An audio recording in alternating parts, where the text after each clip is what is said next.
যেভাবে লেখা আছে আমি সেভাবেই সিফাতের ঘটনাটি পড়ে শোনাচ্ছি। আম্মু, আমি তো শুধু নিঃস্বার্থভাবে আল্লাহর দরবারে দোয়া করি, আর আল্লাহ তাআলা আমার দোয়া কবুল করে নেন। এই কথাগুলো শুনে আমার মন একদিকে যেমন ভরে যায়, তেমনি চিন্তাও বাড়তে শুরু করে। কিন্তু কেন? এর পেছনে কি কোনো কারণ লুকিয়ে আছে? আসসালামু আলাইকুম রাসেল ভাইয়া ও প্রিয় শ্রোতা বন্ধুরা, আশা করছি আল্লাহর অশেষ রহমতে আপনারা সবাই ভালো আছেন ও সুস্থ আছেন।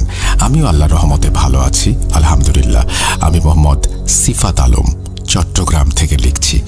আজ আমি যে ঘটনাটি শেয়ার করতে যাচ্ছি তা আমি আজ থেকে প্রায় ৩-৪ মাস আগে সংগ্রহ করেছিলাম আসমা আন্টির কাছ থেকে। আসমা আন্টির সাথে আমার পরিচয় পারিবারিকভাবেই। তিনি আমাদের আত্মীয়ের মতোই ছিলেন।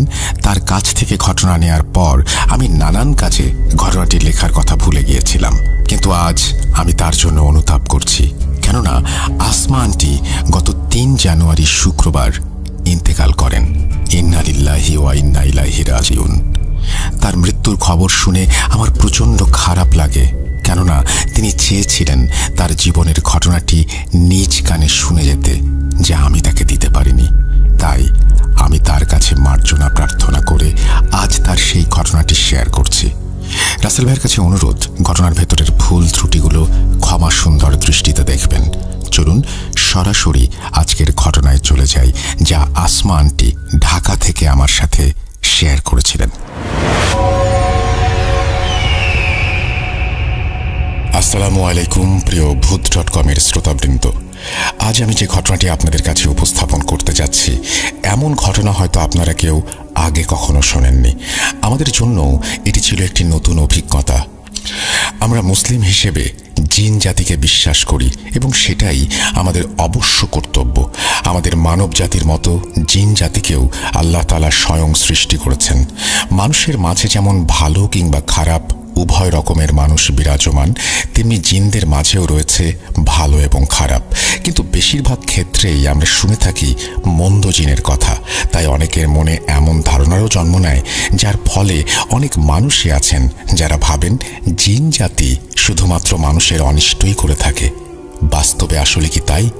চলুন দেখা যাক বাস্তবতার সাথে এই ধারণার কতটুকু মিল রয়েছে। সাল 1991। আমার কোল জুড়ে আমার ঘর আলোকিত করে জন্ম নেয় ফুটফুটে কন্যা সন্তান। ফুটফুটে সেই কন্যা সন্তান ছিল অতিশয় সুন্দরী, ঠিক যেন ছোট্ট এক পরী। আমার জীবনে এত সুন্দর কোনো মেয়ে আগে কখনো দেখিনি। এটা আমি আমার মেয়ের মা হিসেবে গর্ব করে বলছি না, বরং আল্লাহকে সাক্ষী রেখেই সত্যি কথা বলছি। ধীরে ধীরে সে বড় হতে লাগলো, আর কেন জানি না আমি তার উপর নজর লাগার ভয় পেতে শুরু করলাম। সে যেমনই ছিল সুন্দরী, তেমনি ছিল জ্ঞানী এবং কথা বলতেও ছিল খুব পটু। মানুষের সামনে এলে এমন সব কথাবার্তা বলতো যে লোকেরা তার প্রশংসার জোয়ারে ভেসে যেতে শুরু করত। আর আমি ভাবতাম কেউ যেন আবার নজর লাগিয়ে না দেয়।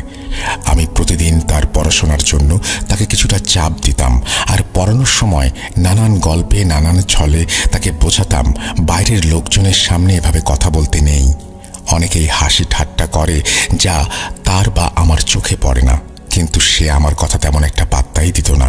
বয়স কম জন্যই হয়তো আমি তাকে 5 বছর বয়সে হিজাব পরানো শিখিয়েছিলাম, যেন তার সৌন্দর্যের কিছুটা অংশ ঢাকা পড়ে, বিশেষ করে তার বড় বড় কাঁধের চুল। হিজাব পরার কারণে শুধুমাত্র ওর ছোট্ট মুখটা বের হয়ে থাকত, আর তাকে দেখে যেন কোনো বিড়াল ছানার চাইতেও কম মনে হতো না। ওর আচরণ প্রায় 12 বছর পর্যন্ত একই রকম ছিল। আমরাও সবাই ওকে নিয়ে খুশি ছিলাম, আর খুশি থাকবই না বা কেন? সে যত কথাই বলুক না কেন, কখনোই কাউকে আঘাত করে বা কারো সাথে বেয়াদবি হয় এমন কোনো কথা তার মুখ দিয়ে কখনোই বের হতো না, আমরা শুনিনি। কিন্তু সে যখন 12 বছরে পা দিল, হঠাৎ করেই কেমন যেন পুরোপুরি বদলে গেল। আমরা ভাবছিলাম এটা হয়তো তার বাড়ন্ত বয়সের কারণে হরমোনের পরিবর্তনের জন্য হচ্ছে, তাই আমরা এই বিষয়টি তেমন একটা পাত্তা দেইনি। ধীরে ধীরে সে কেমন যেন একটু অন্যরকম হয়ে গেল, রিজার্ভ হয়ে গেল। সারাক্ষণ আল্লাহর ইবাদত নিয়ে ব্যস্ত থাকত আর সিজদায় পড়ে থাকত। যদিও সে ছোট থেকেই নামাজ রোজার প্রতি খুবই সতর্ক ছিল। আমার মেয়ের নামটা এখনো বলা হয়নি। আমার মেয়ের নাম খুব শখ করে আমি পরি রেখেছিলাম। মূলত তার সৌন্দর্যের ওপর ভিত্তি করেই ছোট থেকে পরি বলে ডাকতে ডাকতে ওই নামটাই হয়ে যায়। পরির হঠাৎ এমন বদলে যাওয়ার শুরুটা আমরা পাত্তা না দিলেও ধীরে ধীরে ব্যাপারটা আমাদের মনকে নাড়া দিতে শুরু করে। তাই একদিন আমি তার সাথে এসব বিষয়ে কথা বলার চেষ্টা করলাম। আমি তাকে বললাম, মা পরি, তোমার কি কিছু হয়েছে? কোনো সমস্যা? আমাকে বলো। যদি তোমার কোনো সমস্যা থেকে থাকে আমি শুনতে পারি। আমার সাথে এসব নিয়ে আলোচনা করো। আগে তো তুমি সবার সাথে খুব গল্পগুজব করতে, বাসায় অতিথি এলে তাদের সাথে একসাথে থাকতে, কাজিনদের সাথে খেলতে, কিন্তু এখন কি হয়েছে? এত রিজার্ভ হয়ে গেছো কেন? তুমি তো নিজেকে একেবারে ঘরে বন্দি করে রেখেছ। সে আমার কথা শুনে একগাল মিষ্টি হেসে আমাকে সান্ত্বনা দিতে লাগলো আর বলল, এমন কিছু না মা, আমার শুধু মনে হয় বেশি বেশি সময় আল্লাহর সাথে কাটানো উচিত। আমি এতেই নিজের মনে প্রশান্তি খুঁজে পাই। আগে কি করে আনন্দ পেতাম সেসব নিয়ে চিন্তা করো না মা, এখন আমি আল্লাহর সান্নিধ্যেই বেশি আনন্দ পাচ্ছি। ওর কথা শুনে মা হিসেবে আমি বেশ খুশি হই। একজন মায়ের এর থেকে বেশি আর কি চাওয়ার আছে? এত অল্প বয়সে দিনদার মেয়ে কতজনের ভাগ্যেই বা জোটে। এসব নিয়েই আমাদের জীবন হেসে খেলে কেটে যাচ্ছিল। জীবন নিয়ে আমাদের কারোর বিন্দু মাত্র কোনো অভিযোগ ছিল না। একদিন আমার এক বান্ধবী প্রায় 2.5 বছর পর আমাদের বাসায় আসে। তারা অন্য শহর থেকে আমাদের শহরে নতুন শিফট হয়ে এসেছিল। আমি নানান বিষয় নিয়ে তার সাথে কথা বলতে শুরু করি। একে তো ছোটবেলার বান্ধবী, তাও আবার এতদিন পর দেখা। সেও একে একে তার সব কথাগুলো বলতে শুরু করে। কথার এক পর্যায়ে সে জানায় তার নাকি বিদেশি 2টি তোতা পাখি আছে। সেই তোতা পাখি দুটিকে নাকি সে প্রায় 1 বছর ধরে পালে। কিছুটা দুঃখ নিয়েই সে আমাকে জানালো পাখি দুটি নাকি এখনো কোনো ডিম দিচ্ছে না। আমি তার মন খারাপ হতে দেখে তাকে সান্ত্বনা দিতে লাগলাম আর বললাম, দেখা যাবে, হয়তো শীঘ্রই তার পাখি দুটি ডিম দেবে ঠিকই। আমরা দুজন মিলে এসব নিয়ে আলোচনা করছিলাম। হঠাৎ আমি দেখলাম আমার মেয়ে আমাদের ঘরে প্রবেশ করলো।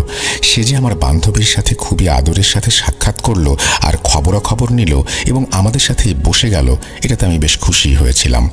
আমি অবাক হচ্ছিলাম যে আজ সূর্য কোন দিক দিয়ে উঠল, যে আমার মেয়ে আজ রুমের বাইরে বের হয়ে এসে আবার নিজে থেকে কথাও বলছে। বেশ ভালোই লাগছিল তার এই আচরণ দেখে। আমার বান্ধবীর সাথে সে অনেক কথাই বলল। যখন আমার বান্ধবী উঠতে লাগলো বাড়ি যাওয়ার জন্য, তখন আমার মেয়ে তাকে বলল, আন্টি, আপনি একটা কাজ করুন, আপনার বারান্দার সামনের দিক থেকে তোতাগুলোকে সরিয়ে দিন। আপনি তাদেরকে একটু ভেতরের দিকে আর পেছনের দিকে রেখে দিন, তাহলেই আপনার তোতারাও ডিম দিতে শুরু করবে। আমার মেয়ের কথা শুনে আমার বান্ধবী হাঁ করে আমার মেয়ের দিকে তাকিয়ে থাকে কিছুটা সময়। আমি অবাক হচ্ছিলাম এই ভেবে যে আমি বা আমার বান্ধবী কেউই পরীকে তোতা পাখি নিয়ে কোনো কিছু জানায়নি। পরে এই ভেবে নিজের মনকে মানিয়ে নেই যে সে হয়তো দরজার বাইরে থেকে রুমে প্রবেশ করার আগে আমাদের কথাগুলো শুনতে পেয়েছিল। এভাবে নিজেকে সামলানোর পরও আমার মাথায় অন্য এক চিন্তা ঘুরপাক খেতে লাগলো। আমার মেয়ে তো কখনো আমার বান্ধবীর বাড়ি দেখেইনি। তারা তো এই শহরে এলোই 3-4 দিন আগে। তাহলে পরি কিভাবে জানলো যে তোতাগুলো বারান্দায় রাখা কিনা আর বারান্দার সামনের সাইডেই বা রাখা কিনা? আমার বান্ধবী পরির কথা শুনে বিচলিত মুখে হাসি দিয়ে মাথা নেড়ে সেখান থেকে চলে গেল।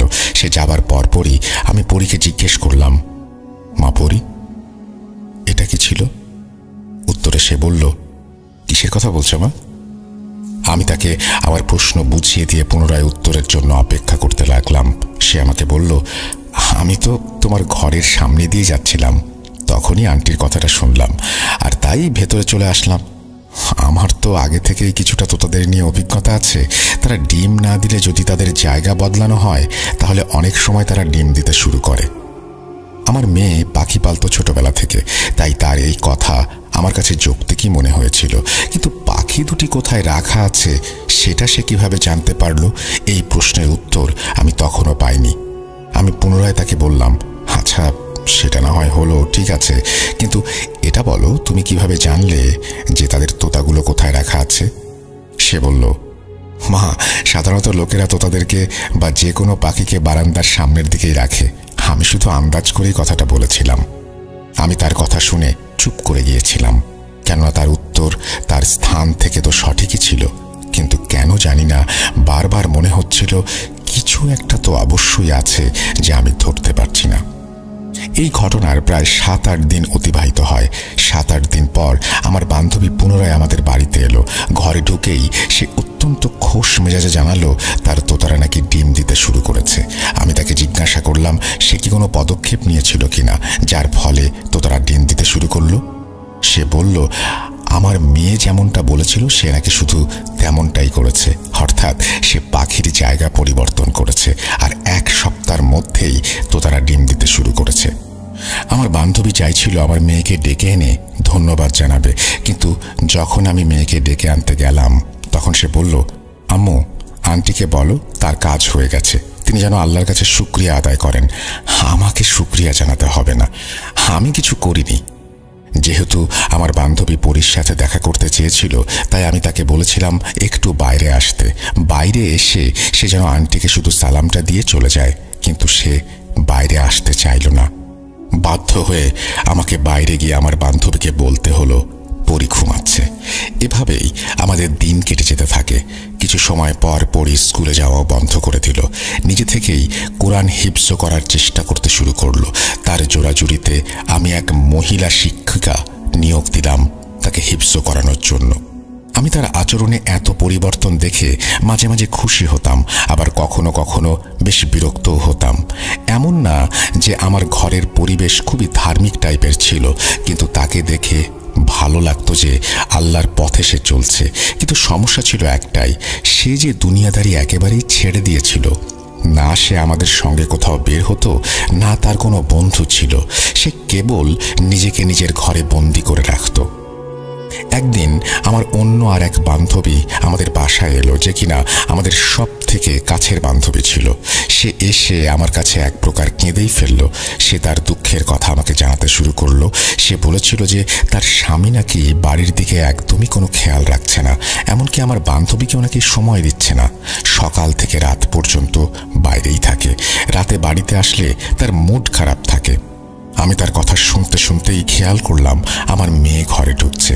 আমার মেয়েকে দেখে আমার বান্ধবী তার চোখের পানি মুছে নিয়ে হাসতে হাসতে আমার মেয়ের সাথে কথা বলতে শুরু করলো। সে বলল, পরী তুমি তো অনেক বড় হয়ে গিয়েছো দেখছি, তুমি কেমন আছো মা? আমার বান্ধবী আমার মেয়ের সাথে সব ধরনের কথাবার্তাই বলছিল, যা সাধারণত বড়রা ছোটদের সাথে দেখা হলে বলে থাকেন। যখন সব কথা শেষ হলো তখন পরী কিছুটা সময় চুপ করে রইল। হঠাৎ সে আমার বান্ধবীকে জিজ্ঞাসা করল, আন্টি আপনার স্বামীর নাম কি? আমার বান্ধবী এই কথা শুনে একদম অবাক হয়ে গেল। সে ভাবতে লাগলো এত ছোট মেয়ে কেন তার স্বামীর নাম জানতে চাইছে। তবুও সে পরীর দিকে তাকিয়ে মুচকি হেসে তার স্বামীর নাম পরীকে বলল। আর আমার মেয়ে তার হাত ধরে কিছুটা সময় বসে কি যেন ভাবতে লাগলো। সে কোনো কথা বলল না। হঠাৎ উঠে দাঁড়িয়ে আমার বান্ধবীও আমাকে সালাম জানিয়ে আবার নিজের রুমে চলে গেল। যাবার আগে আমার বান্ধবীকে বলল বাড়ি ফিরে 2 রাকাত নফল নামাজ পড়ে আল্লাহর কাছে দোয়া করতে। আমার বান্ধবীও চলে গেল। কিন্তু পরের দিন সে আবার আমাদের বাড়িতে এলো। এবারে তাকে খুব খুশি খুশি মনে হচ্ছিল, যেন সে কোনো লটারি জিতে গেছে। সে আমাকে বলতে লাগলো যে তার স্বামী রাতের বেলা বাড়ি এসেছিল আর তার জন্য নাকি বিশাল বিশাল সব উপহারও নিয়ে এসেছিল। তার স্বামী তার কাছে নাকি হাত জোর করে মাপ চাইছিল আর বলছিল, মাফ করে দাও আমায়। এই বলে সে নিজের মুখেই নাকি স্বীকার করে সে অন্য এক মহিলার সঙ্গে জড়িয়ে গিয়েছিল। ওই মহিলার কাছে নাকি সে প্রতারণার শিকার হয়েছে। সে নাকি নিজের ভুল বুঝতে পেরেছে। আমার বান্ধবীও তাকে মাফ করে দেয়। তার কথা শুনে আমার কাছে কিছুই বোধগম্য হচ্ছিল না। সে অনর্গল নিজের মতো করে কথা বলে যাচ্ছিল। সে বলল, তোর মেয়ে তো খুব বুঝতার দেখি। দেখ, কালই সে আমার স্বামীর নাম জিজ্ঞেস করেছিল আর আমাকে 2 রাকাত নফল নামাজ আদায় করতে বলেছিল। 1 রাতের মধ্যেই সে সোজা হয়ে গেছে। আমার বান্ধবীর কথা শুনে আমি কি ভাববো না ভাববো কিছুই বুঝতে পারছিলাম না। পরপর 2টি অলৌকিক ঘটনা ঘটে গেল। কিভাবে ঘটলো আর কখনই বা ঘটলো কিছুই মাথায় আসছিল না। আমার বান্ধবী তার কথা শেষ করে নিজের মতো করে চলে গেল। আমি পরীর ঘরে গিয়ে সব কথা তাকে জানালাম। তাকে বললাম আমার বান্ধবীর স্বামী ঠিক হয়ে গেছে। সে শুধু একটা কথাই বলল, আলহামদুলিল্লাহ। আমি বললাম, এসব কি হচ্ছে পরী? তুমি কেন তার স্বামীর নাম জিজ্ঞেস করেছিলে? এমন চলতে থাকলে লোকজন তোমার সম্পর্কে নানা কথা বলতে শুরু করবে। তুমি এটা চাও? সে বলল, আম্মু, আমি তো শুধু নিঃস্বার্থভাবে আল্লাহর দরবারে দোয়া করি, আর আল্লাহ তাআলা আমায় কবুল করে নেন। এখানে কেউ কেন কিছু বলবে? আর বললেই বা কি আসে যায় আম্মু? আমি কারো কোনো ক্ষতি করেছি নাকি কোনো অন্যায় করেছি? দোয়া করা কি অন্যায় আম্মু, তুমি বলো? তার কথাবার্তার স্পষ্টতা আমাকে প্রতিবারের মতো এবারও চুপ করিয়ে দিল। সে কথা জানে প্রচুর, অল্প কথা বললেও এমন জ্ঞানী কথা বলতো যে তার কথা শুনে কখনোই মনে হতো না এই কথা 12 বছর বয়সী কোনো মেয়ের দ্বারা বলা সম্ভব। আমি এই ঘটনা দুটির পর যা ভাবছিলাম তাই হলো। পরীর কিছু কথা মানুষের মাঝে পরিচিতি পেতে শুরু করলো। শুরু হয়ে গেল নতুন এক অধ্যায়ের। যে যখনই কারো কোনো সমস্যার কথা আমাকে জানাতো বা আমার সামনে কোনো দুঃখের কথা বলতো, আমার মেয়ে সেখানে নিজ থেকেই হাজির হয়ে যেত এবং কিভাবে যেন তার সমস্যার সমাধান করে দিত। একদিনের কথা না বললেই না, আমার এক আত্মীয়া আমাদের বাসায় এসেছিলেন। তিনি বলছিলেন তার স্বামীর নাকি শারীরিক এবং মানসিক অবস্থা খুবই খারাপ। অনেক ডাক্তার দেখিয়েও কিছু হচ্ছে না। যেহেতু আমি জানতাম কেউ যখন তার সমস্যা জানাতে আসতো আমার মেয়ে কিভাবে যেন টের পেয়ে যেত আর আমাদের রুমে চলে আসতো, তাই আমি এমন সময়ে বারবার দরজার দিকে তাকাতাম, ভাবতাম কি জানি আমার মেয়ে কখন চলে আসে। এবং সত্যিই তাই হয়েছিল। কিছুক্ষণের মধ্যে আমি দেখলাম আমার মেয়ে হাতে একটা শপিং ব্যাগ নিয়ে এসেছে। সে ওই মহিলার কাছে গিয়ে বলল, এই ব্যাগে 30টা আজওয়া খেজুর আছে, যা আপনার স্বামীকে প্রতিদিন পানির সাথে মিশিয়ে সেই পানি পান করাতে হবে। আগের রাতে ঘুমানোর আগে পানিতে খেজুর ডুবিয়ে রেখে পরদিন সকালে খালি পেটে সেই পানি পান করাতে হবে। এভাবে 10 দিন খেতে হবে। আমার মেয়ের কথা শুনে সেই খেজুর নিয়ে আমার আত্মীয়া বাড়ি ফিরে গেলেন। বিশ্বাস করুন, 1 সপ্তাহের মধ্যেই সেই মহিলার স্বামী পুরোপুরি সুস্থ হয়ে গেল। আমি একের পর এক শুধু অবাকই হচ্ছিলাম। অন্যদিকে যাদের সমস্যা সমাধান হচ্ছিল তারা পরে গিয়ে অন্যদের আমার মেয়ের কথা বলছিল। কিন্তু আমরা এসব ব্যাপারে বেশ ঘাবড়ে যাই। সবাই জানাজানি হলে সমস্যা হতে পারে ভেবে আমরা ব্যাপারটা অস্বীকার করতে শুরু করি। শুধুমাত্র যাদের সমস্যা গুরুতর তাদের সাথেই আমার মেয়ে দেখা করে এবং শর্ত দেয়া হয় এ ব্যাপারে আর কাউকে কিছু না জানাতে। তারাও আমাদের কথায় রাজি হয়ে যায়। তারা প্রায় সময় আমাদের বাসায় এসে উপস্থিত হতো। বাধ্য হয়ে এলাকাবাসীর কাছে আমাদেরকে বলতে হতো এরা আমাদের আত্মীয়। আমি পরীকে বলতাম এসব ঠিক হচ্ছে না। বাইরের মানুষ যদি এ ব্যাপারে ব্যাপক পরিমাণে কোনোভাবে জেনে যায় তাহলে আমাদেরই বিপদ হবে। আমি তো চেষ্টা করতাম তাদের এড়িয়ে চলার, কিন্তু আমার মেয়েটা বলতো, মা, যেই আমার সাথে দেখা করতে আসে বা যাদের কোনো সমস্যা আছে তাদের বাসায় আসতে দাও, আমি তো কারো ক্ষতি করছি না। তার কথাগুলো এমন ছিল যে আমি তাকে না বলতে পারতাম না। তবুও যথাসম্ভব চেষ্টা চালিয়ে গিয়েছি যেন বাইরের মানুষ ব্যাপারটা জানতে না পারে। এই জন্য আমরা আমাদের বাসাটাও বদলে ফেলি। বাসা বদলানোর পর এই সমস্যাগুলো অনেকটাই কমে যায়। আমি আপনাদেরকে একটি কথা বলতে ভুলে গিয়েছিলাম। আমি আমার আত্মীয়ার স্বামীর অসুস্থতা নিয়ে একটি ঘটনা বলেছিলাম, যেখানে আমার মেয়ে আমাদের আত্মীয়ার স্বামীর জন্য খেজুর দিয়েছিল। কিন্তু অবাক করা ব্যাপার হচ্ছে আমার বাসায় তখন কোনো খেজুর থাকার কথা না। এর আগে আমরা রমজান মাস ছাড়া খেজুর কিনিনি, আর ওই সময় রমজান মাসও ছিল না। আর আমার স্বামীও খেজুর কিনে আনেননি, যা আমি তার সাথে কথা বলে নিশ্চিত হয়েছি। আর পরি তো সাধারণত বাড়ি থেকে বেরই হতো না, তাহলে সে খেজুর পেল কোথায়? আমি তাকে জিজ্ঞাসা করেছিলাম, এত খেজুর তোমার কাছে কিভাবে এলো? সে আমার কথাটা এড়িয়ে গিয়ে বলল, আম্মু, হতে পারে কোনো আত্মীয় নিয়ে এসেছে, তুমি খেয়াল করনি। তার এই কথা শুনে আমি বুঝতে পারি সে আমার থেকে কিছু একটা লুকাচ্ছে। আমি বুঝতে পারছিলাম না তাকে কিভাবে এই কাজ থেকে আটকাবো, কিভাবে বোঝাবো যে এখনো তেমন বয়স হয়নি তার। আমার স্বামীও তাকে বোঝাচ্ছিলেন, কিন্তু আমাদের কারো কথায় কোনো কাজ হচ্ছিল না। নতুন বাসায় আসার পর যদিও সমস্যা বেশ কমে যায়, কিন্তু আমার চিন্তা লেগেই থাকতো। আমরা আরও একটা ব্যাপার লক্ষ্য করি, আর তা হচ্ছে মানুষের সমস্যার সমাধান হলেও সে না কারো কাছ থেকে উপহার নিত, না নিত টাকা পয়সা। যদি কারো কোনো কাজ হয়ে যেত আর যার কাজ হওয়ায় তিনি খুশি হয়ে মিষ্টি নিয়ে আসতেন, তাহলে আমার মেয়ে আমাকে বলতো, মা, এই মিষ্টিগুলো গরিব মানুষের মাঝে ভাগ করে দিও। আমরা তো 3 বেলা খেতে পাচ্ছি, আলহামদুলিল্লাহ। ভালো কাপড় পরতে পারছি, তারা তো দুবেলা দুমুঠো খেতেও পায় না। এই মিষ্টিতে আমাদের নয়, বরং তাদের হক, তাই এগুলো তাদেরকেই দিয়ে এসো। তার কথা শুনে ক্রমশই আমি অবাক হতাম, এত কম বয়সী মেয়ে এত দামি দামি কথা কিভাবে বলতে পারে। আমি তখনও জানতাম না যে এর সাথে অন্য কোনো কিছু আছে। এই বিষয়টার ধারণা আমি সেই দিন পেলাম যেদিন আমি তার অন্য এক রূপ দেখলাম। যখনই মানুষ তাদের সমস্যাগুলি নিয়ে আসতো, আমি সব সময় তার পাশে বসে থাকতাম আর সব কিছু পর্যবেক্ষণ করতাম এবং শুনতাম। আমি দেখলাম কিছু মহিলা একজন মহিলাকে জোরপূর্বক ধরে নিয়ে আসছেন। সেই মহিলা নিজেকে ছাড়ানোর জন্য আপ্রাণ চেষ্টা করছিলেন, কিন্তু তারা তাকে খুব শক্ত করে ধরে রেখেছিলেন। সেই মহিলার মুখ থেকে অদ্ভুত আওয়াজ বের হচ্ছিল। কখনো সে কুকুরের মতো ঘেউ ঘেউ করতে শুরু করে, তো কখনো তার মুখ থেকে শেয়ালের মতো শব্দ হয়। যেসব মহিলা তাকে ধরে নিয়ে এসেছিলেন তারা বলতে লাগলেন, এই মহিলার জিনের সমস্যা আছে। তাদের কথা শুনে আমার মেয়ে বলল, একে আমার সামনে বসিয়ে দিন। সেই মহিলা পরীর সামনে বসে থেকে আমাকে আর আমার মেয়েকে প্রচণ্ড রাগ নিয়ে দেখে যাচ্ছিলেন। কুকুর যেভাবে কামড় দিতে আসে ঠিক সেভাবে সেই মহিলা পরীর দিকে বারবার মুখ বাড়িয়ে তাকে কামড় দিতে আসছিলেন। আমি সেই দৃশ্য দেখে ভীষণ ভয় পেয়ে গিয়েছিলাম। আর যখন তার সাথে আসা মহিলারা বললেন যে এর জিনের সমস্যা আছে, তখন আমি তো ভেতর থেকে আরও বেশি ভয় পেয়ে গেলাম। আমার মেয়ে তাকে অনেকক্ষণ বোঝালো আর শান্ত হতে বলল, কিন্তু তার কোনো কথায় তেমন কাজ হচ্ছিল না। ওই মহিলা কিছুতেই তার সব কর্মকাণ্ড থেকে সরে আসছিলেন না। হঠাৎ একটি আওয়াজ শুনে আমার আত্মা চমকে যায়। আওয়াজটি আমার মেয়ের। ওই মহিলার ঘেউ ঘেউয়ের পর পরবর্তী যে আওয়াজটি আমি শুনলাম সেটি ছিল এক বড় পুরুষের গম্ভীর আওয়াজ। তিনি এত জোরে বললেন, চুপ হয়ে যা, যার ফলে ওই মহিলা ভয়ে যেন একেবারে স্তব্ধ হয়ে গেল। সে যে ভীত হয়ে গিয়েছিল তা আমরা তাকে দেখে ভালোভাবেই বুঝতে পারছিলাম, কিন্তু তার সাথে আমরাও সবাই ভীত হয়ে গিয়েছিলাম। আর এর কারণ সেই পুরুষালী গলা আমার মেয়ের মুখ থেকে বেরিয়েছিল। আমি আমার মেয়ের পাশেই বসেছিলাম, কিন্তু তার সেই গলা শুনে আমি উঠে দাঁড়িয়ে গেলাম। আমার মেয়ের মুখ দেখে আমি নিজেও ভয় পেয়ে গিয়েছিলাম। তার মুখটা ছিল একেবারে ভয়ার্ত লাল। পুরুষালী গলায় সেই মহিলাকে ডাকলো, যার ওপর জিন ভর করেছিল।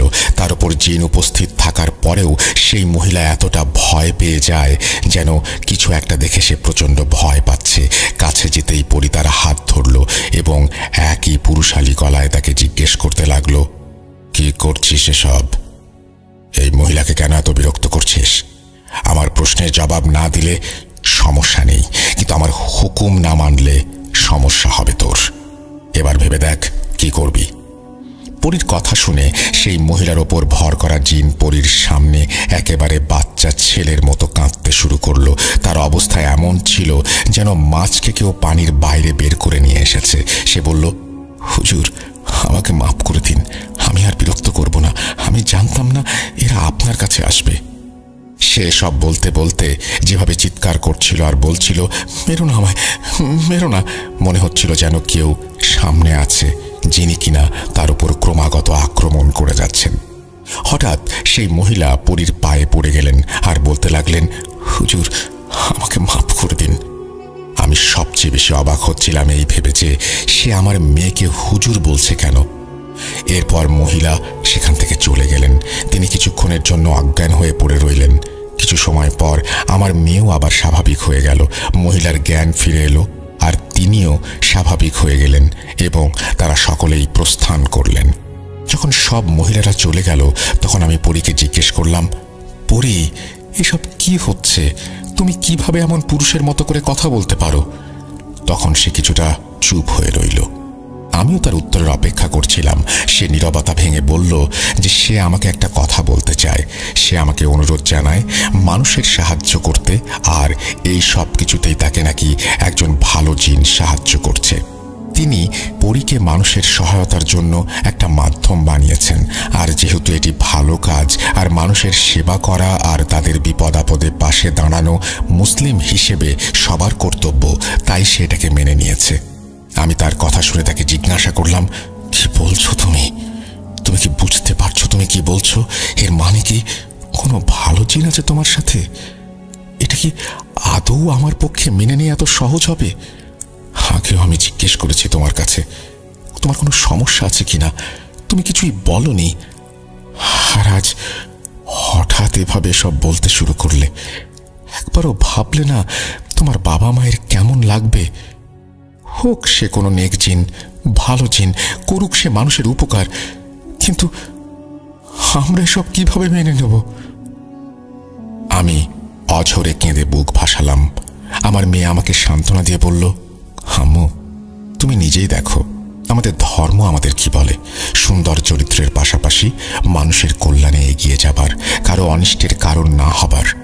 আমি তো সেই ধর্মের নিয়ম মেনেই চলছি, আর যিনি আমার সাথে আছেন তিনিও তো আমাকে আমাদের ধর্মের ব্যাপারে বিস্তারিত জানিয়েছেন, আল্লাহর পথে চলার শিক্ষাদান করেছেন। তিনি আমার শিক্ষক হয়ে আছেন, তিনি যেভাবেই থাকবেন। তোমরা এসব নিয়ে ভয় পেও না, তোমাদের পরি তোমাদেরই থাকবে।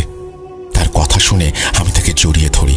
আমি আমার মেয়েকে হারাতে চাই না, তাই ভয় পাচ্ছিলাম। কিন্তু যখন ভাবি সে কখনো কারো কোনো ক্ষতি বা মনোকষ্টের কারণ হয়নি, তখন মনে কেমন যেন এক অদ্ভুত প্রশান্তি অনুভব করি। কিন্তু সবকিছুর পরও যখন থেকে পরি আমাকে বলেছিল যে তার সাথে নেক বা ভালো জিন আছে, তখন থেকেই আমার মনে একটা ভয় জেগে উঠেছিল। সে কিছুতেই পিছিয়ে যেতে প্রস্তুত ছিল না।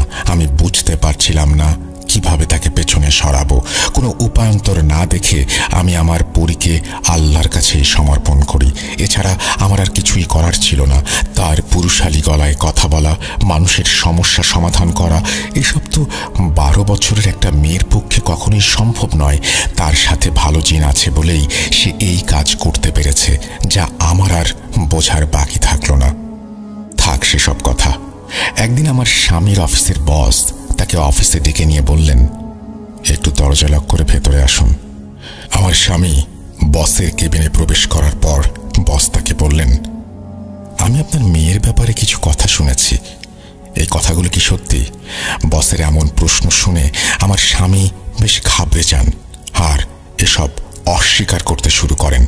পরীর বাবা তাকে জিজ্ঞেস করেন তাকে এসব কথা কে বলেছে। বস তাকে জানান তার এক আত্মীয়ার জিনের সমস্যা ছিল। সে কুকুরের মতো ঘেউ ঘেউ করত আর প্রচণ্ড আক্রমণাত্মক হয়ে উঠেছিল। আমার মেয়ের চিকিৎসায় সে এখন পুরোপুরি সুস্থ। আমার স্বামী বুঝতে পারলেন তার বস কোন মহিলার ব্যাপারে কথা বলছেন। তিনি সবই জেনে গেছেন জিনের ব্যাপারে। তিনি বসকে বললেন, স্যার আমি জানি না আসলে কি সত্যি কি মিথ্যা, কিন্তু লোকজন বলেন যে তাদের সমস্যাগুলো নাকি মিটে যায়। এটা শুনে তার বসের চোখে পানি চলে এলো। তিনি বললেন, আমি গত 10 বছর ধরে এত বড় এক পরীক্ষার মধ্যে আছি, তোমাদের সে কথা কি আর বলবো। তারপর তিনি কাঁদতে কাঁদতে আমার স্বামীকে বললেন, আমার একটা ছেলে আছে, তার বয়স প্রায় 30 বছর। 20 বছর বয়স পর্যন্ত সে খুব ভালোই ছিল, নিয়মিত কলেজে যেত, অনেক বন্ধুও ছিল। কিন্তু এরপর কি যে হলো কেউ জানে না। সে লোকজনের ওপরে হামলা করতে শুরু করলো। তার মস্তিষ্কের অবস্থা এমন মনে হচ্ছিল যেন ভেতর থেকে তা পুরোপুরি নষ্ট হয়ে গেছে। গত 10 বছর ধরে বিশ্বের নানান প্রান্তে ছুটে বেড়াচ্ছি, ডাক্তার দেখিয়েছি, কিন্তু কোনো চিকিৎসাতেই তার বিন্দু মাত্র কোনো উন্নতি হয়নি। বলতে গেলে আমার চেষ্টায় 1% সফলতাও পায়নি। সে এতটাই বেপরোয়া আর হিংস্র হয়ে উঠেছে যে গত 10 বছর ধরে আমরা তাকে শেকল দিয়ে বেঁধে রেখেছি। তাকে ঘুমের ইঞ্জেকশন দিয়ে ঘুম পাড়ানো হয়। সে সারাদিন শুধু পাগলের মতো চিৎকার করে। বসের ছেলের এই অবস্থার কথা শুনে বসের চোখে পানি দেখে আমার স্বামীর চোখেও পানি চলে এসেছিল। বস তাকে অনুরোধ করেন পরীর সাথে এ ব্যাপারে কথা বলার জন্য। আমার স্বামী তার বসকে আশ্বাস দেন যে তিনি পরীর সাথে এই ব্যাপারে কথা বলবেন। রাতে যখন আমার স্বামী বাড়ি ফিরে এলেন, তখন তিনি সরাসরি পরীর ঘরে চলে গেলেন এবং সব কিছু তাকে জানালেন। পরী তখন তার বাবার কাছে সেই ছেলের নাম জানতে চাইল। আমার স্বামীর মনে পড়ল তিনি সেই ছেলের নাম জিজ্ঞাসা করতে ভুলে গেছেন। তিনি আগামী দিন ছেলের নাম জেনে আসবেন বলেন। পরের রাতে যখন পরীর বাবা বাসায় এলেন, তিনি তখন বসের ছেলের নাম জেনে এসেছিলেন। পরীকে নাম বলার পর পরী বাবাকে বলল, আব্বু আমাকে 3 দিন সময় দিন, তারপরই আমি ওই ছেলের সম্পর্কে জানাতে পারবো। দেখতে দেখতে 3 দিন পার হয়ে গেল। পরী বলল, সেই ছেলের একটা না বরং অনেক সমস্যা আছে। আর এই সমস্যাগুলো তার সাথে হয়েছে কারণ সে কালো জাদু শেখার চেষ্টা করেছিল, কিন্তু তাতে সে ব্যর্থ হয়। আমার স্বামী পরীর বলা কথাগুলো তার বসকে জানিয়ে দেয়। বস এটা শুনে নিজের চেয়ার থেকে লাফিয়ে উঠে বললেন, ভাই, তোমার মেয়ে তো 100% ঠিক বলেছে। আসলে তার এই কথা পুরোপুরি সত্যি। ছোটবেলায় আমার ছেলে খারাপ সঙ্গে পড়ে গিয়েছিল আর খারাপ বন্ধুদের সাথে মিশে জাদু টোনা শিখতে শুরু করেছিল। তারপর থেকেই তার সাথে সবকিছু ঘটতে শুরু করে। অনেক বাধা দেবার পরেও লুকিয়ে লুকিয়ে সে সব করত। এরপর আমার স্বামীর বস আমার স্বামীর পায়ে পড়ে যান। ভাই, দয়া করে তোমার মেয়েকে বলে আমার বাচ্চার চিকিৎসা করিয়ে দাও। এই কাজে যত টাকা লাগে আমি দেব। বসের এমন ব্যবহার দেখে আমার স্বামী আর মানা করতে পারলেন না। আমার স্বামী তাকে বললেন চিন্তা না করতে, পরি এসব করতে কোনো টাকা নেয় না, আর যদি তার পক্ষে সম্ভব হয় তাহলে সে অবশ্যই চিকিৎসা করবে। আমার স্বামী বাড়ি ফিরে এসে পরির সাথে এই বিষয়ে কথা বলল। পরি সব শুনে বলল, বাবা, আমি তো প্রস্তুত আছি, কিন্তু আমার সঙ্গে যিনি আছেন তিনি আমাকে এই কাজ করতে দিতে চাচ্ছেন না। পরির কথা শুনে আমি পরিকে জিজ্ঞেস করলাম, এর মানে কি আম্মু? সে বলল, মা, যিনি আমার সাথে আছেন তিনি বলছেন যে এই কাজ করতে গিয়ে আমার জীবন বিপন্ন হতে পারে। তিনি আমাকে নিজের মেয়ের মতো দেখেন, তাই তিনি আমাকে এই কাজ করার অনুমতি দিতে চাইছেন না। এই কথা শুনে আমি এবং পরির বাবা দুজনেই খুব চিন্তায় পড়ে গেলাম। পরির বাবা বললেন, আমি কালই আমার বসকে সব বলবো। আমরা আমাদের মেয়ের প্রাণের ঝুঁকি নিয়ে কোনো কিছু করতে পারি না। বাবার কথা শুনে পরি বলল, বাবা, এসবের কোনো দরকার নেই। আমি আমার সাথে থাকা জিনকে রাজি করাবো। জীবন ও মৃত্যু তো আল্লাহর হাতে। যদি আমার ভাগ্যে থাকে তাহলে এভাবেই আমার মৃত্যু হবে, আর যদি অন্যভাবে লেখা থাকে তবে তাই হবে। কার মৃত্যু কিভাবে হবে সে ব্যাপারে স্বয়ং আল্লাহ ব্যতীত আর কেউ জানেন না। তোমরা এ নিয়ে ভেবো না। আর মা, তুমি না আমাকে আল্লাহর কাছে সোপর্দ করেছ, তাহলে এসব নিয়ে কেন দুশ্চিন্তা করছো? অনেক কথা খরচের মাধ্যমে সেই রাতে পরি আমাদেরকে কিভাবে জানি না রাজি করিয়ে ফেলে। পরবর্তী 1 সপ্তাহ পর্যন্ত পরি আমাদের সাথে এই বিষয়ে আর কোনো কথাই বলেনি। তারপর 1 সপ্তাহ পরে সে বাবার কাছে গিয়ে বলল, আব্বু, আমি তাকে রাজি করিয়ে নিয়েছি। এখন আমি সেই ছেলের চিকিৎসা করতে চাই। তুমি আঙ্কেলকে জানিয়ে দাও, আজ রাতেই আমি যেতে চাই। যখন আমার স্বামী তার বসের সঙ্গে যোগাযোগ করলেন, এই ব্যাপার জানালেন, তখন তিনি সেই মুহূর্তেই আমাদের নিতে চলে এলেন। যখন আমরা তাদের বাড়িতে পৌঁছালাম তখন আমরা হতভম্ব হয়ে গেলাম। তার শক্তির ঊর্ধ্বে আমার স্বামীর বস আমাদের 3 জনকে ছেলের ঘরের দিকে নিয়ে গেলেন। তাদের ছেলের অবস্থা দেখে আমারই চোখে পানি চলে এলো। তার মুখ, তার চুল আর দাড়ির জন্য দেখাই যাচ্ছিল না। জটাধরা চুল আর দাড়ির জন্য তাকে দেখে বদ্ধ উন্মাদ মনে হচ্ছিল। তার মুখ থেকে লালা বের হচ্ছিল ক্রমাগত। যখনই আমরা দরজা খুলে সেদিকে তাকালাম, সে এমনভাবে আমাদের উপরে ঝাঁপিয়ে পড়ল যেন কোনো পাগল কুকুরের মতো সে আমাদের ওপর হামলা করার জন্য এগিয়ে আসছিল, কিন্তু শেকলে বাঁধা ছিল জন্য সে আটকে গেল। এরপর আমার মেয়ে আমাদের 3 জনকে বলল, আপনারা সবাই রুম থেকে বেরিয়ে যান।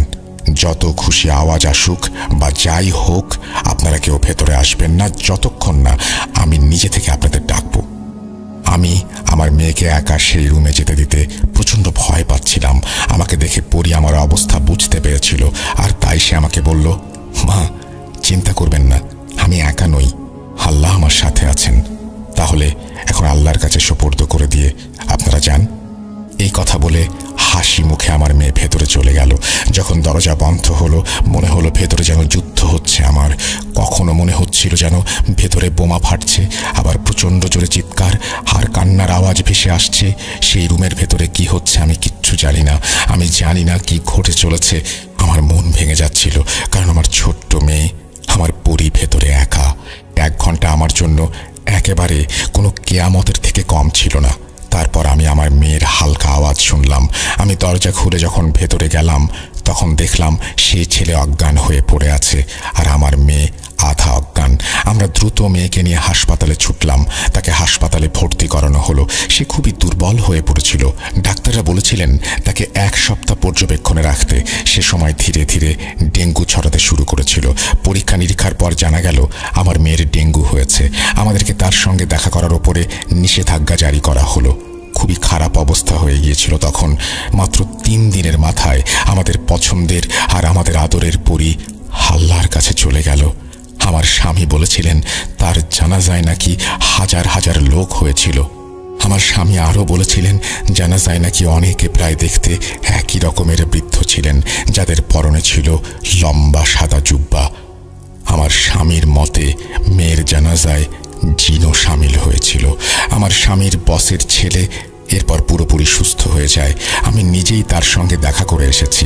তাকে দেখে একদমই মনে হয়নি কিছুদিন আগেও সে শিকলে বাঁধা ছিল। আমার ছোট্ট পরী 12 বছরের জীবনে যেই কাজটা করে গেছে তা অনেকেই পুরো জীবনেও করতে পারেনি। সে ছিল আমার একমাত্র মেয়ে। দুঃখ তো মনে খুবই বেশি আছে, কিন্তু খুশিও লাগছে যে তার জীবন মানবতার জন্য উৎসর্গ করে গেছে সে। আল্লাহর ইবাদত করতে করতেই আমার মেয়ে চলে গেছে। এই বলে আসমা আন্টি তার ঘটনা শেষ করেন। ঘটনাটি যেমন শিক্ষণীয় তেমনি মর্মান্তিক। শিক্ষণীয় বিষয় এই যে মানুষের উচিত মানুষের পাশে দাঁড়ানো, কেননা মুসলিম হিসেবে এটাই আমাদের কর্তব্য। আর মর্মান্তিক কারণ 12 বছর বয়সে একজন মানুষের সেবায় নিজের জীবন উৎসর্গ করে চলে গেছেন। মন থেকে শ্রদ্ধা আসছে পরীর জন্য। আল্লাহ এমন পরী যেন আমাদের সবার পরিবারে দান করেন। আজ তাহলে বিদায় নিচ্ছি। আবার ফিরে আসব দ্রুত নতুন কোনো ঘটনা নিয়ে। আসসালামু আলাইকুম।